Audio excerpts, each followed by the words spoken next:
Hi, and welcome to Sacramento County's Child Protective Services Level of Care Protocol Training for Resource Parents. I am Kathy Johnson. I'm the Program Manager for Resource Family Approval. And we also have... My name is Jenny Mays. I'm a Program Planner. I work with Kathy and her team of the Placement Unit and the RFA team. And I am the Sacramento County lead person for the Level of Care Protocol implementation. So our agenda for today is that we're going to spend some time talking about the context and the background of the Level of Care Protocol. We'll go through all of the tools, and that consists of a resource parent report tool, the matrix, and a scoring tool. We'll talk about the process, what this will look like when these are done. We'll talk about intensive services foster care, ISFC, and static placements. We'll speak briefly about special care increment, and then we'll talk about next steps. There are some things we won't talk about today. One is the adequacy of the foster care rates. Those are set by California Department of Social Services, not by Sacramento County. We're not going to talk about the time frames for implementation. Those were also set by CDSS, not by Sacramento County. And we won't be discussing the process because the level of care protocol is a requirement for every county, and each county does it differently. So some of you may have kids who are from are dependents of other counties, but you are a Sacramento County home, and their county that they are a dependent of may do level of care protocol differently. So we'll go talk about the context and background for just a moment. So for those of you who are interested, the level of care was developed by CDSS. They utilized a work group process, got a lot of stakeholder input. This is not an assessment, it's a protocol. It's a structured process, but there are domains included that are found in assessment tools, but this is a standardized process. This standardizes home-based foster care rate structure. So it considers individualized needs and the supervision for the child that is occurring in the home. This is in alignment with the continuum of care reform. Hopefully you are all familiar with that by now. And this shifts from looking at deficits, behavioral deficits of kids, to a more of a strength-based approach in determining how the care is being provided in the home that you all are doing for the kids. So the protocol itself consists of 5 levels. It's basic, level 2, 3, 4, and ISFC. The background of the level of care protocol is that it has been partially implemented for only new placements for FFA homes only, that's foster family agency homes, since March of 2018. And during that time, CDSS has been, there have been studies conducted on the tools, and changes have been made over time. But as of April 1st of this year, the level of care is now fully implemented for both FFA homes, and now it is fully implemented for all county resource homes. And this includes kinship guardians and non-related legal guardians that were established through the juvenile court on or after January 1st, 2017. So this goes back to the fact that these are the timeframes that CDSS has given for the full implementation. And we'll talk throughout this training about what full implementation means. So just a quick note about child and family team meetings. Hopefully you are all familiar with CFTs and you've been participating in them for the kids that you're providing care for. The level of care protocol is not meant to be done during a CFT, but a CFT is a very important opportunity that information comes forth about the needs of the child in the home and the things that you were all doing to meet the needs of the kids.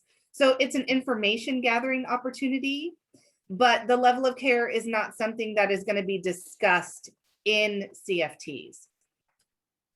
The level of care is informed through multiple sources of information. So it's not just about what we learn in a CFT. It's not just about what you share that you're providing for the child in the home. We're also looking at other types of information like school assessments that have been done, therapeutic plans, medical reports, if a child has medical needs.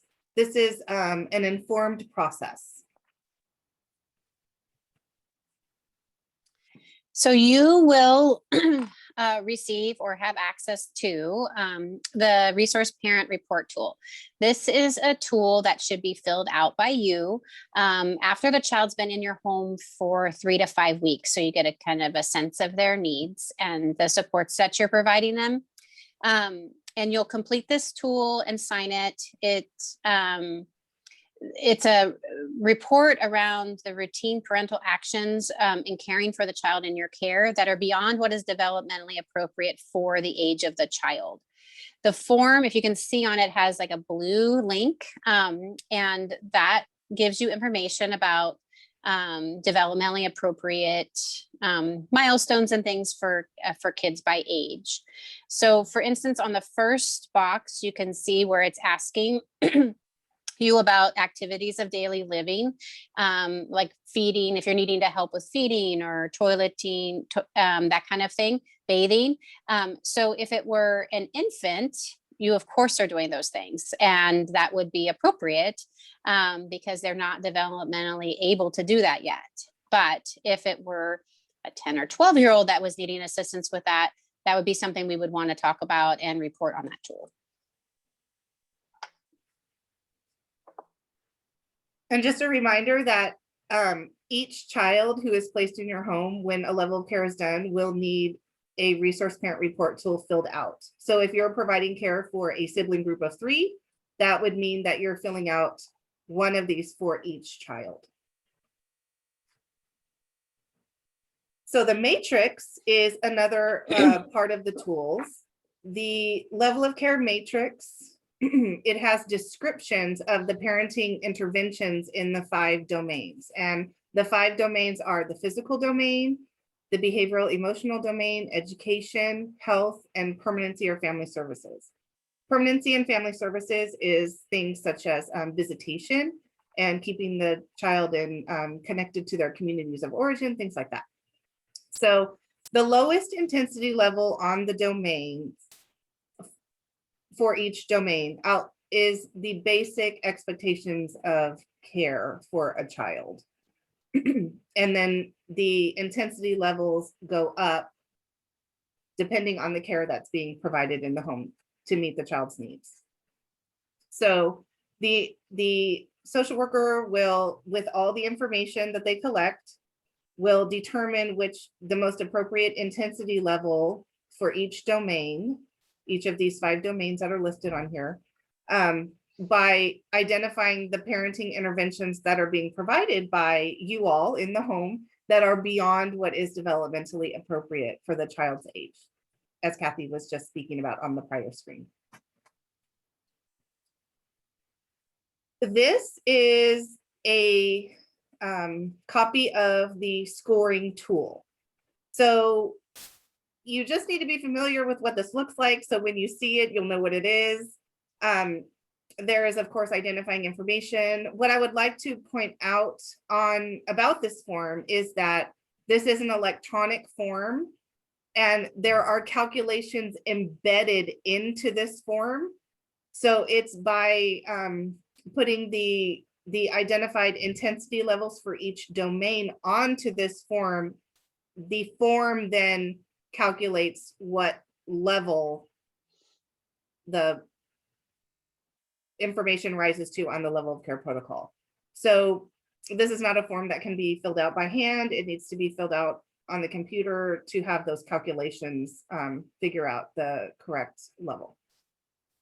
Another thing I want to point out is on the bottom of this form, you will notice that there are a variety of signatures. There are levels of approvals required for each level. So you'll see that for a basic or level 2, the social worker is able to sign that.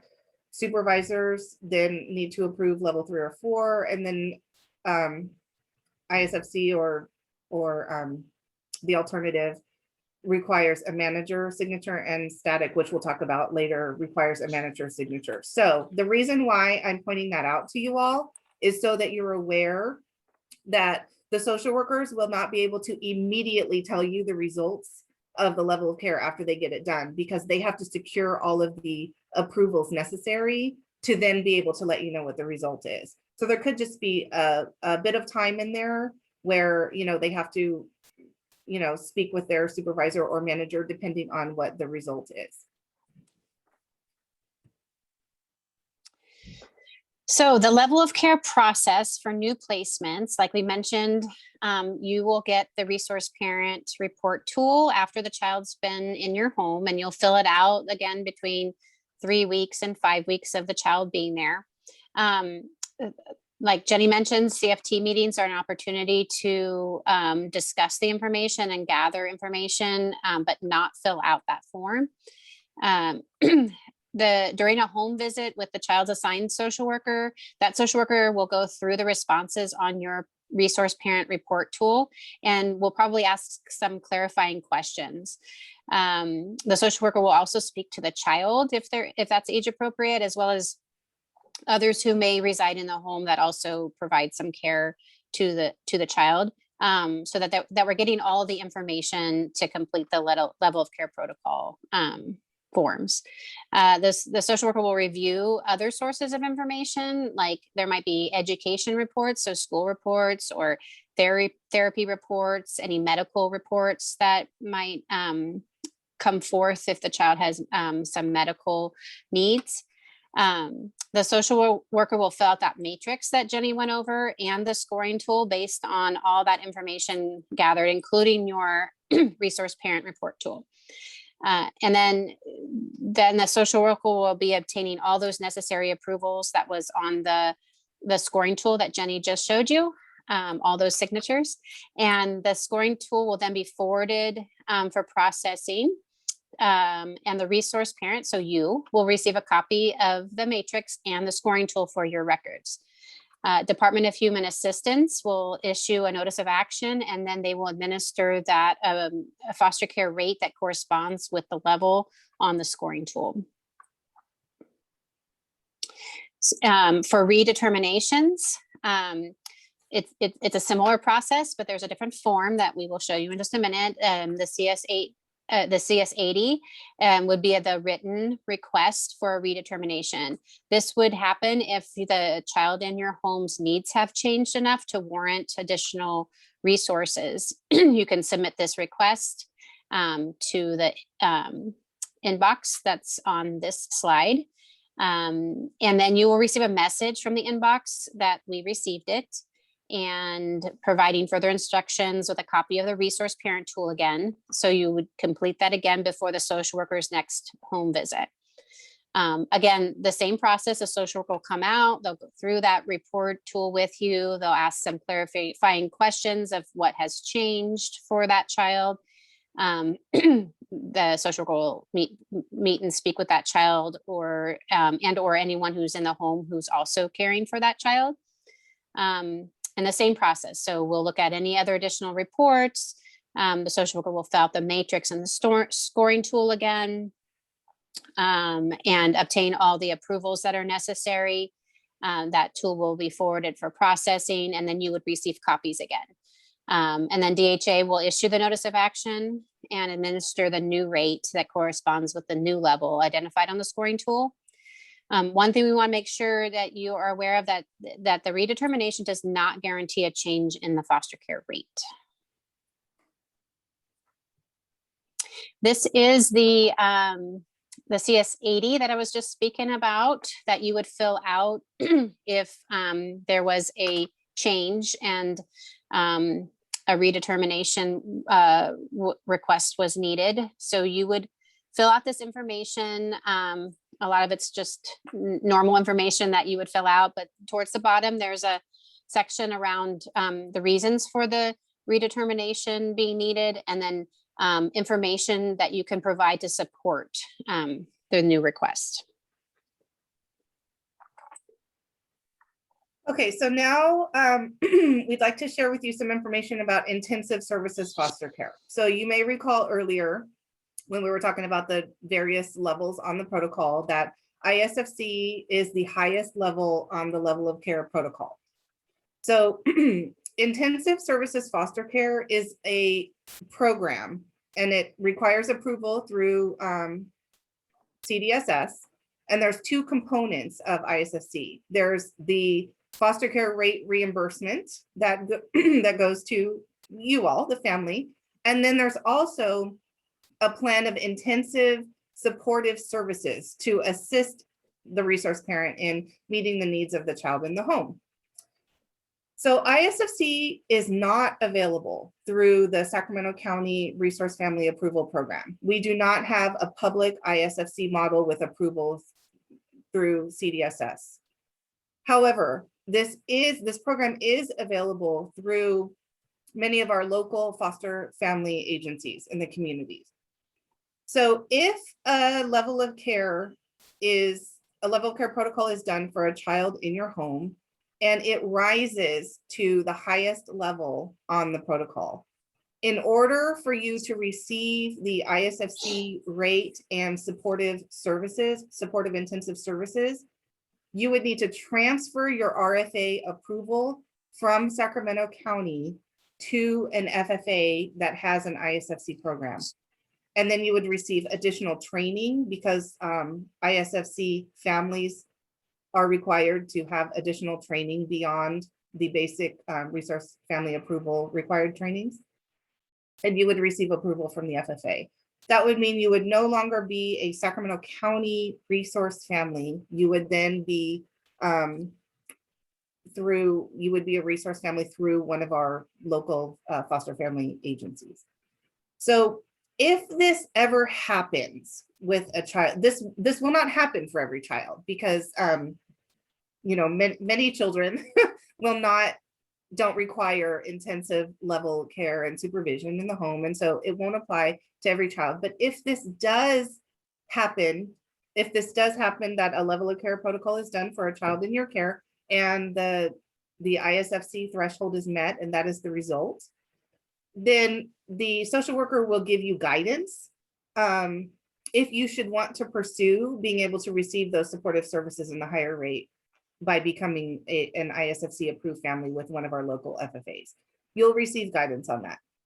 And it's up to you if you want to do that.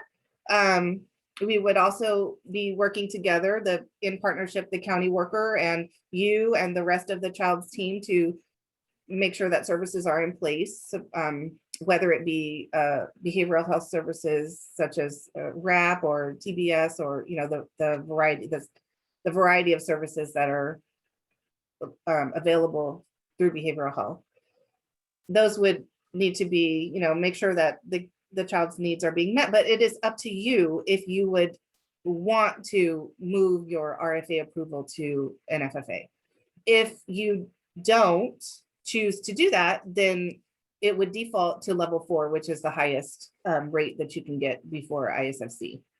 And you would just continue to receive level 4 rate for that child until either there's a placement disruption, which hopefully won't happen, or permanency is achieved, or whatever that looks like.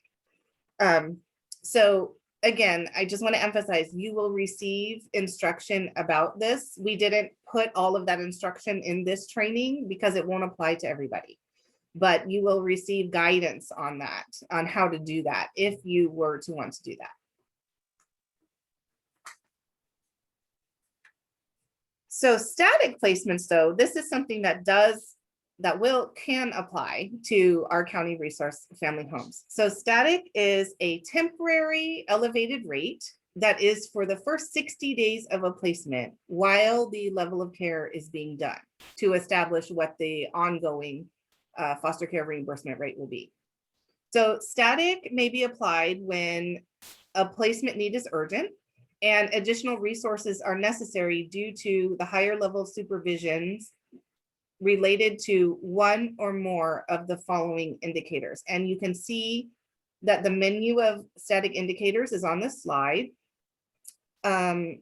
Adjudicated violent offenders, significant property damage and/or sex offenders and perpetrators, aggressive and assaultive behavior, animal cruelty. I won't read through all of them, but as you're looking at this slide, you'll probably notice that these indicators most likely apply to our older youth population. We would not likely need to do static placements for our younger kids. So static, in order for us to do a static placement, it requires manager approval. You may remember from seeing the scoring tool, that was one of the signatures on the bottom of it. So it requires manager approval. Static rate is applied when assessed as necessary, not just because an indicator is present. Because sometimes we have, well, a lot of times we have kids who have some of these things in their background, but we don't always apply static. It's not always automatically necessary, because we apply static when it's an urgent placement need and the indicator is present. So maybe I'll just use one as an example. Maybe we have a child who is has been hospitalized for a few weeks and they've just stabilized and they're getting released, and we've been unable to secure a placement for that child, but we need to get the child out of the hospital because it's no longer appropriate for them to be there. We might then make the assessment that we need to apply static because this child's going to need a higher level of supervision just coming out of a hospital, going to need additional support. And so we may apply static for the first 60 days of the placement while the level of care gets done. So as I already mentioned, Sacramento County resource families, you all are able to receive the static rate, and all static decisions and discussions around static placements are held before the placement is made. So this is not something that we can go back and apply retroactively. If a static placement is being made in your home, you will be aware of it before that happens. You will hear the term static. You will be in discussions about what that means and about the level of care being done and that the rate will change after 60 days. So you will be aware of it beforehand. So if you didn't hear anything about that when a child gets placed in your home, then it means that it's a basic placement and with the level of care being done and going from there.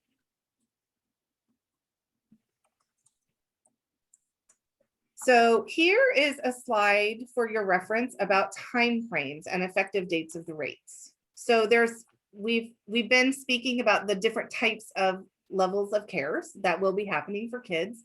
And so for a new placement with an approved resource parent, that level of care is completed within 60 days and the rate is effective the date of the placement. So it goes back to the date of the placement.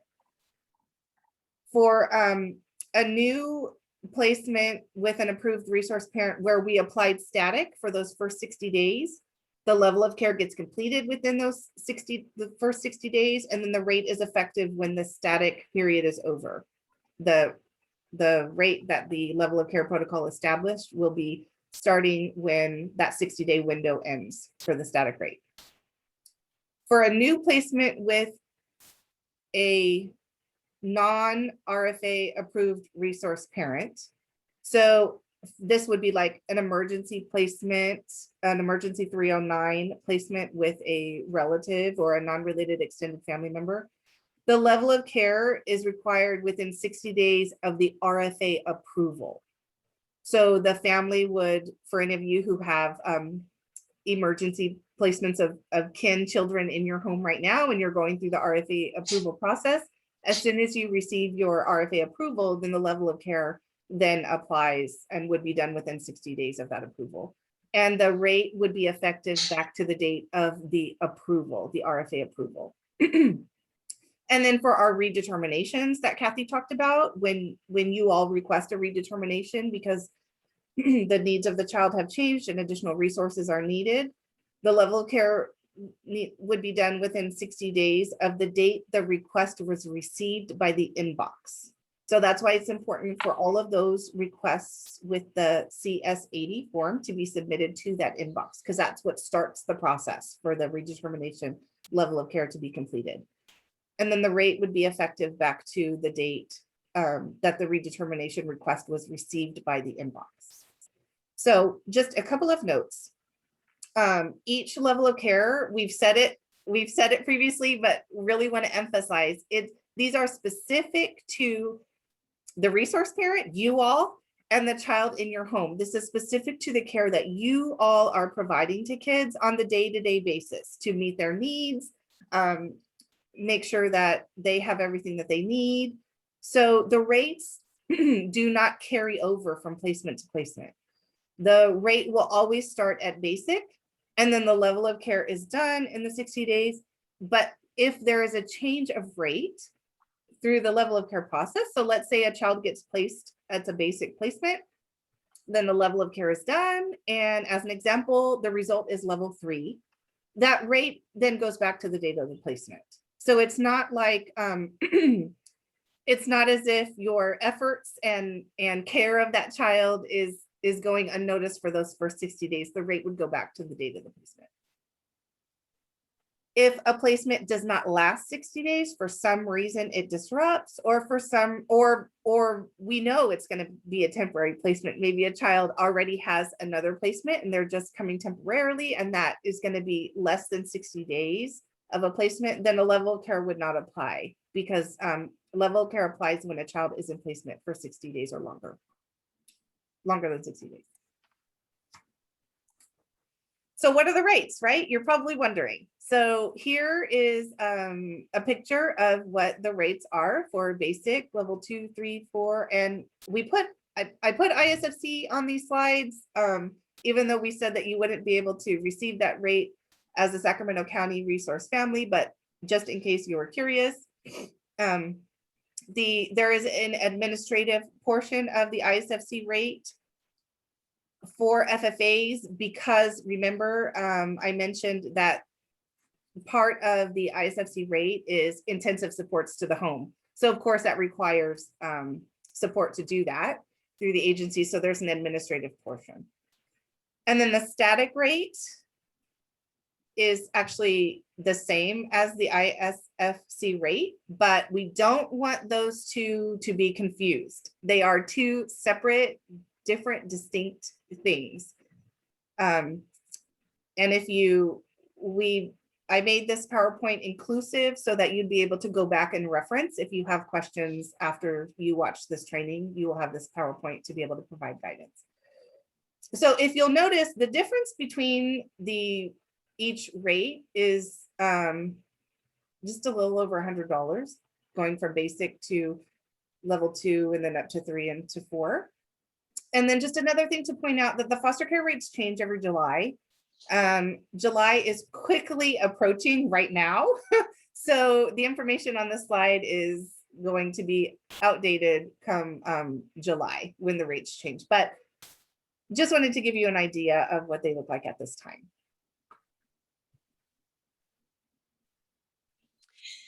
So special care increment was a way that we as a county provided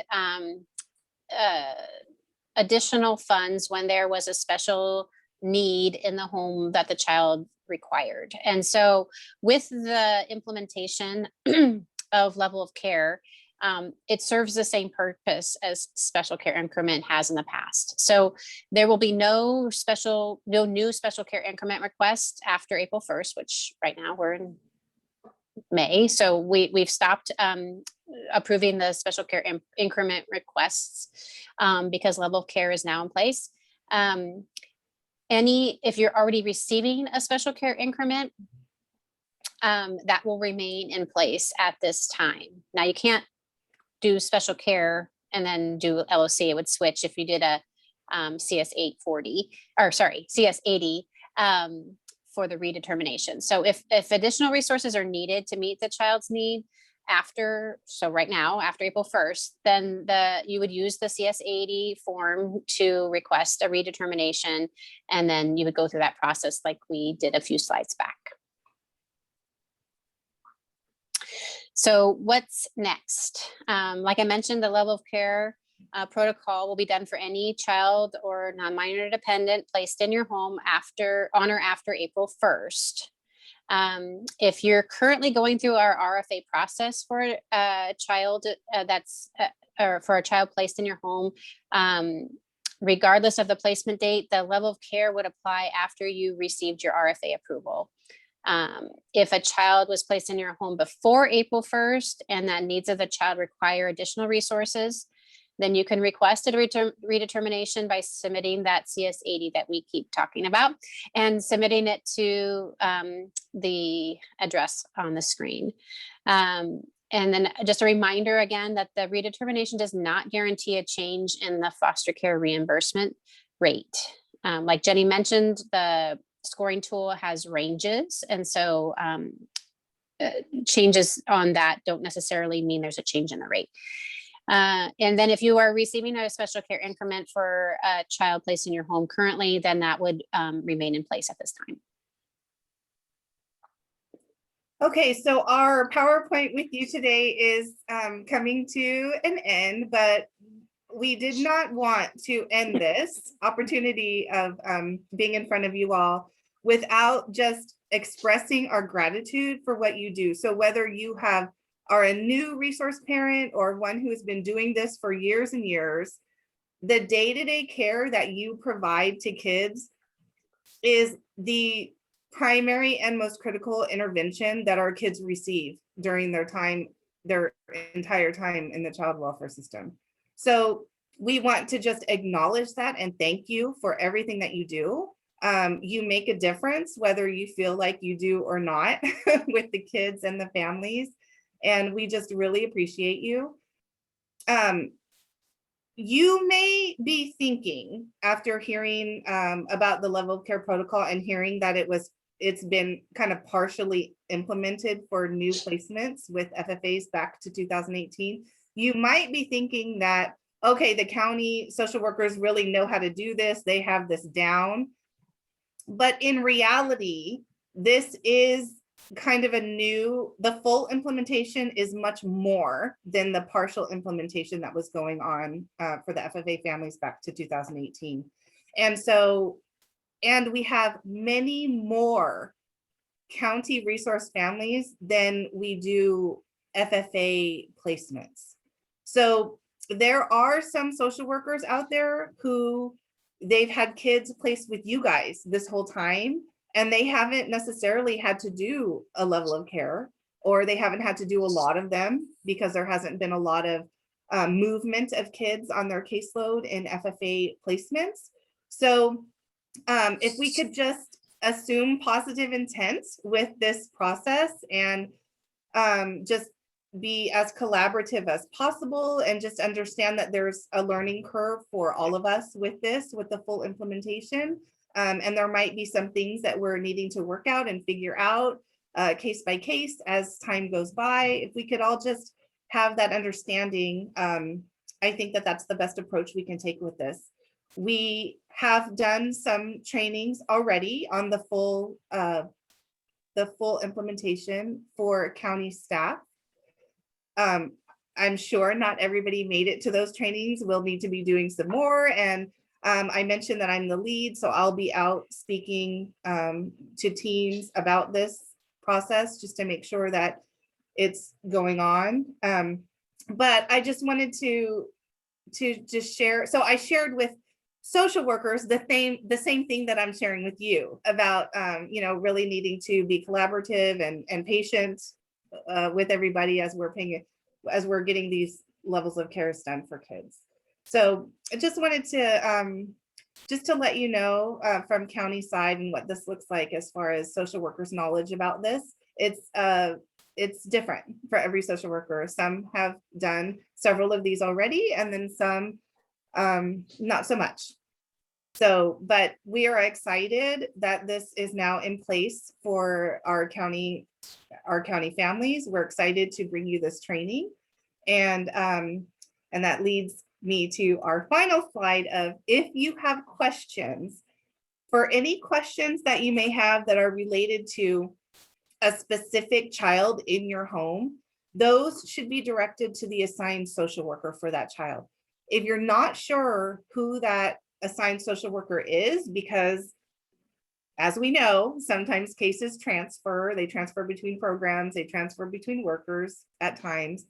If you're not sure who the assigned social worker is, you need to call 916-875-5437, and you can get the information of who's assigned to the child. If you have questions related to the status of your resource family approval, if you're going through the process right now, you should direct those types of questions to your RFA worker. And if you don't know who your RFA worker is, maybe you just started the process, maybe you're just not sure, then you need to call 916-875-5543 to ask who your worker is and to contact them. If you have questions that are specific to this training and this PowerPoint and the information that the general information that we've provided you today about the level of care protocol, those should come to me. So Jenny Mays, and I have my email address on the slide. It's mazeg@saccounty.net. Now, if you email me a question, and as I, there's always layers to the onion, right? As I'm pulling back the layers to be able to answer your question, if it turns out that it's it's best to be answered about, from the assigned worker or whatever, then I'll need to connect you to that staff, who's ever's assigned. But you are welcome to send questions to me directly related to this PowerPoint. I'll be happy to answer them as they come in. And so this is the end of our training. Thank you so much for watching. Kathy, do you have any final? Oh, thank you.